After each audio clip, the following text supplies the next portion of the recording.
Hello everyone, how are you all guys. आज हम discuss करने वाले हैं सीटेट का जो एग्ज़ाम हुआ था 2019 दिसंबर में, उसका ईवीएस का सेक्शन। सीडीपी का सेक्शन मैंने इससे पिछले वाले वीडियो में करवा दिया था। आप चाहें तो जाके मेरे चैनल में देख सकते हैं, मैं डिस्क्रिप्शन बॉक्स में भी दे दूँगी उसका लिंक। तो गाइस, ईवीएस का सीडीपी का मैं इसलिए करवा रही हूँ ताकि हमें पता लग जाए, हमें एक बार आइडिया लग जाए कि किस टाइप के क्वेश्चंस आते हैं, ताकि हम उसी तरह के क्वेश्चंस और उसी तरह से अपनी तैयारी साइड बाय साइड करते रहें। तो आइए बिना कोई फालतू बात किए जल्दी से पॉइंट पर आते हैं। Let's start.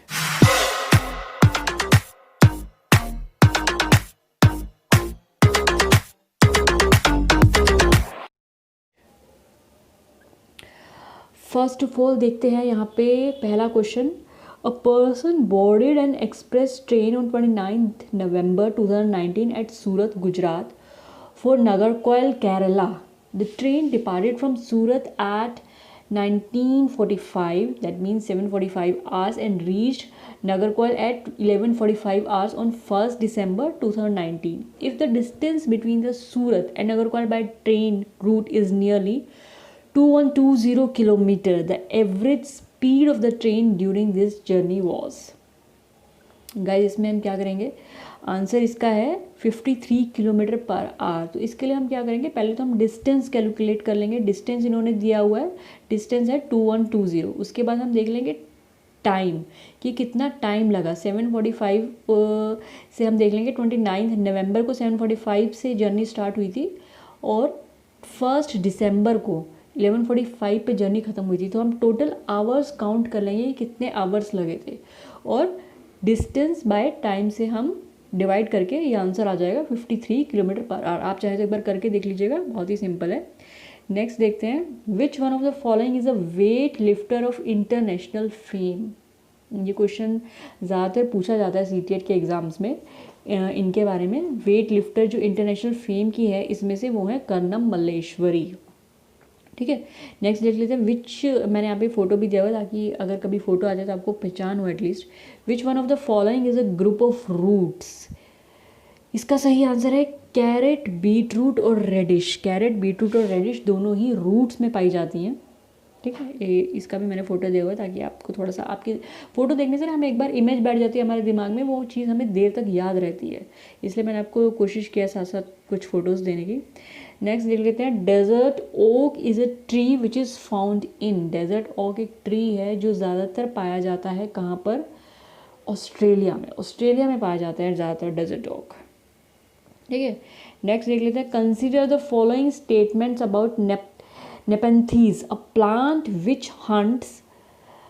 नेपेंथीज का देखिए मैंने यहाँ पे एक फ़ोटो दिया हुआ है, तो ये प्लांट के बारे में ये बोल रहे हैं, this plant is found in Australia, Indonesia and Meghalaya in India. अगर आपसे ये क्वेश्चन पूछ लिया जाए कि इंडिया में कहाँ पाया जाता है, तो इंडिया में मेघालय में पाया जाता है। It has a picture like shape and the mouth is covered by a leaf. Picture like shape होता है उसका, जो माउथ होता है वो कवर रहता है। It can trap and eat only small insects. It emits a pleasant sound to attract small insects which get trapped and cannot get out. तो इसका सही आंसर है A, B and C. D सही नहीं है, it emits a pleasant sound, ये बात गलत है। बाकी तीनों बातें सही है। पिक्चर लाइक शेप है, इस जगह में पाया जाता है, और इसका जो माउथ है वो कवर रहता है लीफ से, और स्मॉल इंसेक्ट्स को ये ट्रैप कर लेता है और खा लेता है। ठीक है, नेक्स्ट देख लेते हैं, in which one of the following states of India is Dandi seashore located, where Mahatma Gandhi did his famous march before independence. Independence से पहले महात्मा गांधी जी ने एक फेमस मार्च निकाला था जिसे हम डांडी मार्च के नाम से भी जानते हैं। तो ये बोल रहे हैं कि ये जो डांडी है ये कहाँ पर है, आंध्र प्रदेश, कर्नाटका, महाराष्ट्र, गुजरात। तो ये गुजरात में है, मैंने उनका फ़ोटो भी दिया हुआ है। डांडी मार्च को हम सॉल्ट मार्च भी बोलते हैं। सॉल्ट निकालने के लिए वो सी शोर पे गए थे, जो कि अंग्रेज़ों ने बैन कर दिया था कि इंडियंस अपना सॉल्ट नहीं निकाल सकते। तो उनके विरुद्ध जाके उन्होंने ये एक मार्च निकाला था, और वहाँ पे जाके खुद से इन्होंने सॉल्ट निकाला था। तो इसमें काफ़ी सारे लोग शामिल हुए थे, तो इसलिए उसको बोला जाता है डांडी मार्च या फिर सॉल्ट मार्च। तो ये गुजरात में, याद रखिएगा। नेक्स्ट देख लेते हैं, high fever with shiver which can be treated with the bark of cinchona tree is। cinchona tree से क्या चीज़ क्योर की जा सकती है, वो है मलेरिया। ये सारे क्वेश्चन ना आपके एनसीईआरटी की जो टॉपिक्स है सारे एनसीईआरटी की बुक्स में दिए हुए हैं, उसी में से कुछ ना कुछ क्वेश्चंस निकाल के ये लोग क्वेश्चंस पुट करते हैं। तो या तो आप एनसीईआरटी की बुक्स पढ़िए, या फिर कुछ बुक्स हैं, या फिर जो वीडियोज़ हैं, मैं भी धीरे धीरे आगे और वीडियोज़ लेके आऊँगी, और भी बहुत सारी वीडियोज़ हैं। मैं आपको ये नहीं कहती कि आप मेरा ही वीडियो देखिए, मेन मुद्दा है कि आपका कॉन्सेप्ट्स क्लियर होने चाहिए, और जितने ज़्यादा आप वीडियोस देखोगे, जितने ज़्यादा बार आप क्वेश्चंस देखोगे, उतनी ज़्यादा बार आपको आइडिया लगेगा और आपकी एक रिवीजन होती चली जाएगी। ठीक है, नेक्स्ट देखते हैं, doctor is located at X and his hospital is located at Y. There is no straight lane from the doctor's house to the hospital, so the doctor first goes to A which is 600 metre due east of X, then goes to B which is 450 meter due south of A, then to C which is 120 meter due west of B, and finally reaches the hospital at Y which is 90 meter due north of C। ये आप एक बार निकाल कर देखेंगे ना, क्योंकि इसको आपको करना पड़ेगा, एक बार आप निकाल कर देखेंगे तो आपका सही आंसर आ जाएगा नॉर्थ वेस्ट। ठीक है, नेक्स्ट देख लेते हैं, Cheraw is the dance form of the people of Cheraw. कहाँ का डांस फॉर्म है? चिरो मिजोरम का डांस फॉर्म है। फोटो भी दिया हुआ इसका, फोटो एक बार आप देख लीजिएगा ध्यान से। और भी आप इन चीज़ों को ना गूगल पे एक बार सर्च कर सकते हैं इन टॉपिक्स को। जितना ज़्यादा थोड़ा थोड़ा पढ़ेंगे इन टॉपिक्स के बारे में तो आपको थोड़ी और नॉलेज बढ़ जाएगी, क्योंकि ज़रूरी नहीं यही क्वेश्चन आए, कुछ रिपीट भी हो सकते हैं, कुछ इनसे रिलेटेड डिफरेंट क्वेश्चंस भी आ सकते हैं, but topics almost all the same ही रहते हैं। Neighbouring states of Tamil Nadu are, states को लेके कुछ ना कुछ क्वेश्चन तो आता ही आता है। तो इंडिया का मैप जो है वो आपके दिमाग में होना चाहिए कि कौन सी स्टेट कहाँ पर है, नीचे कौन सी स्टेट्स हैं, ऊपर कौन सी स्टेट्स हैं। तो जितना ज़्यादा बार आप मैप को देखेंगे उतनी ज़्यादा बार आपको दिमाग में बैठ जाएगा वो। तो तमिलनाडु के लिए देखिए मैंने यहाँ पे फोटो दिया हुआ है, तमिलनाडु के पास है केरला, आंध्र प्रदेश और कर्नाटका। ठीक है, ये इसका सही आंसर है, फोर्थ पार्ट।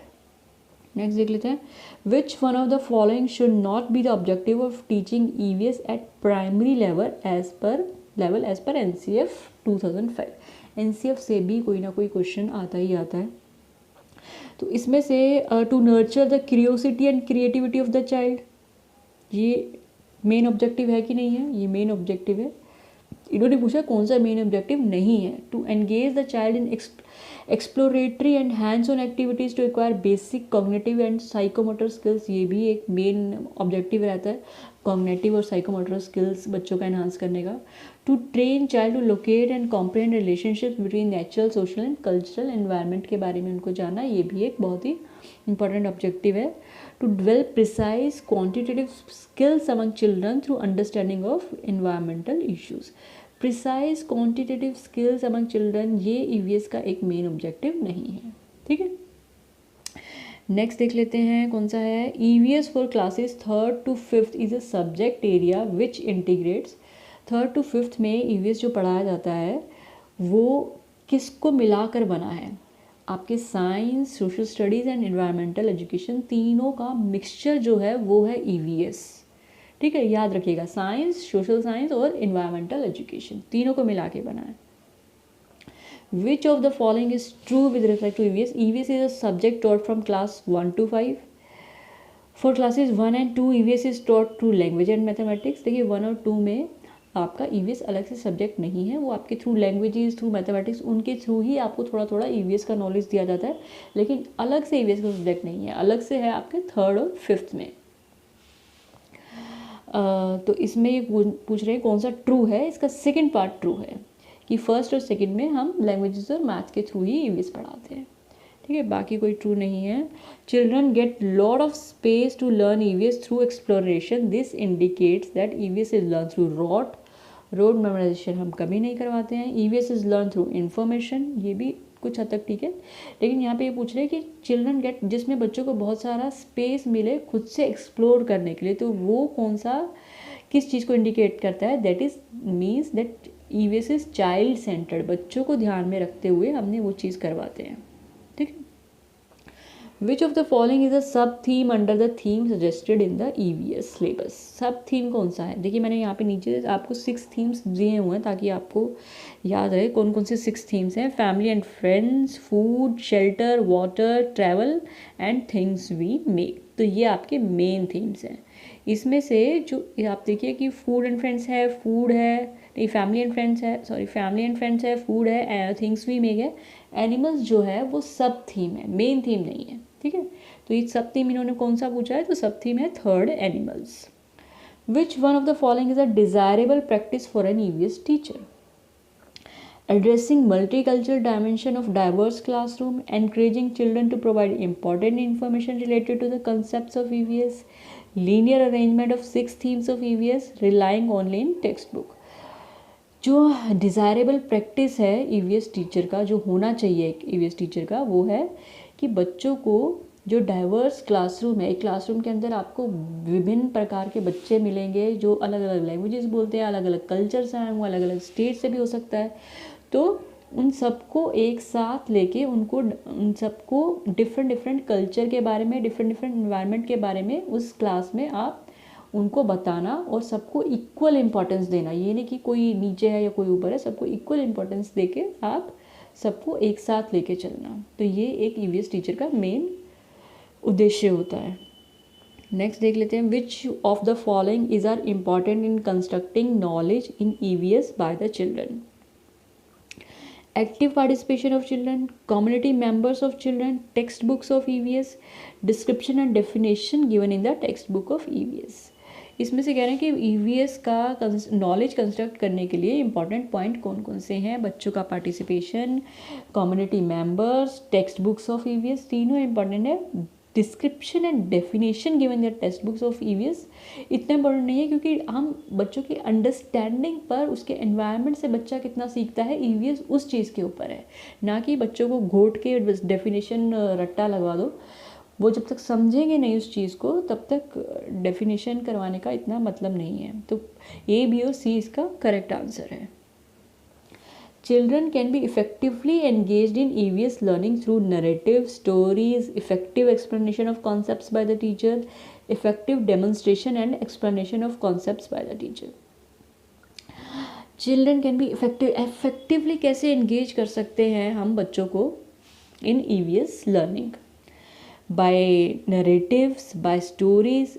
देखिए बच्चों को कैसे समझाया जाता है, उनको कहानियाँ और किस्से सुनाकर ही बच्चों को समझाया जाता है। सीधा आप कॉन्सेप्ट पे आ जाओगे तो उनको समझ में नहीं आएगा, जब तक आप एक कहानी या कोई किस्सा या कोई एग्जाम्पल देके, उदाहरण देके उनको ना समझाएं, तब तक थोड़ा मुश्किल रहता है बच्चों को समझाना। तो इसका सही आंसर है A और B। Objectives of EVS teacher who encourages his or her children to observe animals and make pictures on their own is a। अगर बच्चों को खुद से बोला जाए कि आप अपने आसपास के एनिमल्स को, अपने सराउंडिंग्स को, उनको ऑब्जर्व करो, उनकी पिक्चर बनाओ, तो इससे क्या होगा, उनकी क्रिएटिविटी बढ़ेगी, उनकी ऑब्जर्वेशन स्किल्स बढ़ेंगे, या एस्थेटिक सेंस उनका बढ़ेगा। तो तीनों सही हैं, ठीक है। क्रिएटिविटी तो बढ़ ही रही है, आप किसी चीज़ को देख रहे हैं, ऑब्जर्व कर रहे हैं, अपना दिमाग लगा रहे हैं, फिर उस चीज़ को आप ड्रॉ कर रहे हैं। तो creativity, observation and aesthetic sense मतलब कि किसी चीज़ की ब्यूटी को सराहना, अपने आसपास की सराउंडिंग्स की ब्यूटी को देखना, ये कितनी सुंदर चीज़ें हैं आपके आसपास। तो A, B, C तीनों चीज़ें सही हैं इसकी। In EVS, learning of crafts and arts while working in groups is encouraged because group learning is easier and very effective strategy for teachers to tackle the problem of indiscipline of the class. Group learning promotes peer learning. Group learning improves social interaction. Group learning help in completing the syllabus। देखो group learning help in completing the syllabus तो नहीं है, indiscipline के लिए भी group learning नहीं use की जाती है। It helps in promoting peer learning कि बच्चे मिल के कोई चीज़ सीख सके और social interaction उनका बढ़े। तो इसका सही आंसर है B और C। Which of the following is are the most effective resource for EVS learning? Effective resource क्या है EVS learning का? Family members, members of the community, newspapers, classroom। तो सही आंसर इसका क्या है, A, B और C। देखिए मैंने अभी पहले भी बताया कि EVS लर्निंग क्या है कि बच्चे अपने आसपास की सराउंडिंग से जो सीखते हैं वो क्लासरूम के अंदर या किताबों से इतना नहीं सीखते हैं जितना अपने सराउंडिंग से सीखते हैं। तो अपने फैमिली मेम्बर्स, अपने आसपास के लोग, अब न्यूज़पेपर, ये तीन जो चीज़ें हैं वो ज़्यादा इम्पॉर्टेंट है। क्लासरूम इम्पॉर्टेंट है उस चीज़ को सिखाने के लिए, बट वो इफ़ेक्टिव रिसोर्स नहीं है। रिसोर्सेज हमारे हैं family members, members of the community, newspapers. Classroom में तो बच्चे को सिखाई जा रही है वो सब चीज़ें कि क्या क्या है हमारे आसपास। तो A, B और C इसका सही आंसर है। नेक्स्ट देख लेते हैं, which of the following principles of learning is followed in EVS। कौन सा प्रिंसिपल इसमें फॉलो किया जाता है इन EVS में, वो है नोन टू अननोन। जो चीज़ हमें पता है उससे जो चीज़ नहीं पता है उसकी तरफ बच्चों को लेके जाते हैं, मतलब सिंपल टू कॉम्प्लेक्स, छोटी छोटी चीज़ों से शुरू करते हैं फिर एक वाइडर एरिया में लेके जाते हैं। Which of the following is not a tool for formative assessment of learning in EVS? कौन सा टूल नहीं है इसमें फॉर्मेटिव असेसमेंट करने का? वो है annual achievement test. Formative assessment में पोर्टफोलियो भी आता है, रेटिंग स्केल भी आता है, एनेक्डोटल रिकॉर्ड्स भी आते हैं, एनुअल अचीवमेंट टेस्ट नहीं आता है आपका। इस पर भी हमने एक बहुत जल्दी एक वीडियो लेकर आएंगे इन सब पे। नेक्स्ट देख लेते हैं, which of the following should be avoided while assessing children in EVS? Avoid करना चाहिए बच्चों को असेस करने में इसमें से, देखो पहले शब्द से ही हमें समझ में आ जाता है जजिंग, जज नहीं करना है बच्चों को, जज नहीं करना है। जजिंग द आंसर्स गिवन, जहाँ भी आपको जजिंग और ये सब रोड मेमोराइजेशन ये कुछ ऐसे नेगेटिव वर्ड्स हैं ना, वो जहाँ भी आपको दिख जाए तो क्रॉस कर देना। तो शुड बी अवॉइडेड का मतलब judging the answers given by the children in terms of right और रॉन्ग। बच्चों को गलत या सही नहीं ठहराएंगे हम, उनके जो फीलिंग्स हैं, उनकी जो सोच है, उनकी जो कल्पनाएं हैं, उनको लेके हम किस बच्चों को सही या गलत नहीं कहेंगे। डिस्कस करेंगे, use indicators for assessment, qualitative assessment करेंगे बट जज नहीं करेंगे बच्चों को। ठीक है, नेक्स्ट है, a teacher of class 5 conducts an activity in which she ask her children to drop some sugar on the ground and ask them to wait until the ants come there. Children can be given meaningful learning from this activity. बच्चों को observe करने के लिए कहा गया ये activity, तो उससे क्या पता चलता है, encourages his children to observe the activity, encourages his children to share their experience, encouraging children to observe, share their experience, follow by discussion on that। देखिए बच्चे खाली ऑब्जर्व नहीं कर रहे हैं, उनको हम ऑब्जर्व करने के बाद उनको हम ये भी कहेंगे कि आप अपने एक्सपीरियंस शेयर कीजिए और डिस्कस कीजिए, तो थर्ड इसका सही आंसर है। ठीक है, consider the following list, tortoise, crocodile, cow, duck, fish in this list, which one of the following is different from the others? इससे इजी क्वेश्चन तो मुझे नहीं लगता कुछ हो सकता है। फिश, क्रोकोडाइल, टोर्टोइज सारे पानी के जीव हैं, crow is the odd one out. ठीक है, नेक्स्ट है कॉलम 1 कॉलम 2, इसमें हमें मैच करना है जो कुछ जगह दी हुई है और उनके खान पान के बारे में दिया हुआ है। हांगकांग जो है वहाँ पे क्या खाया जाता है, तो इसका सही आंसर है सेकंड। आप देख लीजिए, हांगकांग जो है वहाँ पे कुड स्नैक्स खाए जाते हैं। ठीक है, बहुत बढ़िया। बी, केरला में क्या खाया जाता है, बॉइल्ड टपैको विद एनी करी। टपैको आई थिंक साबुदाना होता है। ठीक है, तो केरला में वो खाया जाता है। सी का है कश्मीर में fish cooked in mustard oil, सरसों के तेल में बनी हुई फिश खाई जाती है।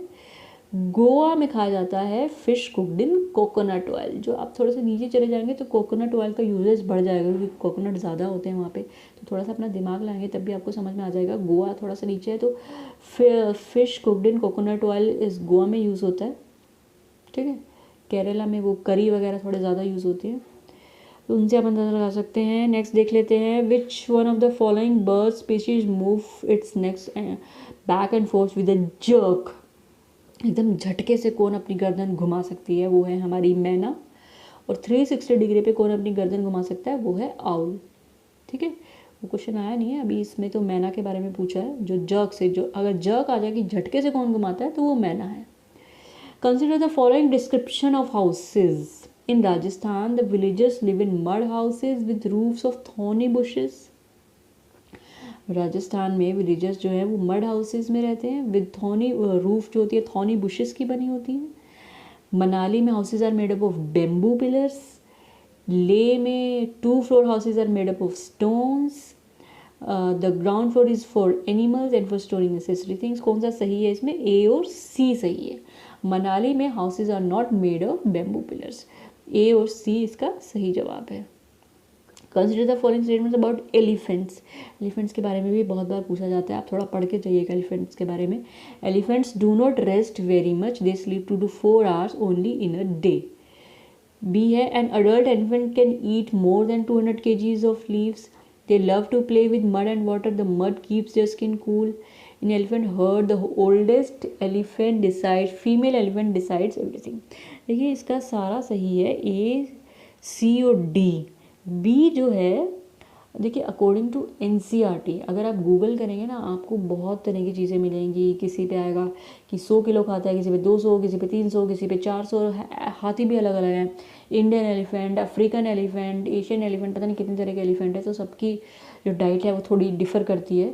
बट अकॉर्डिंग टू एनसीईआरटी आप याद रखिएगा, elephant can eat up to 100 kgs of leaves and twigs in a day.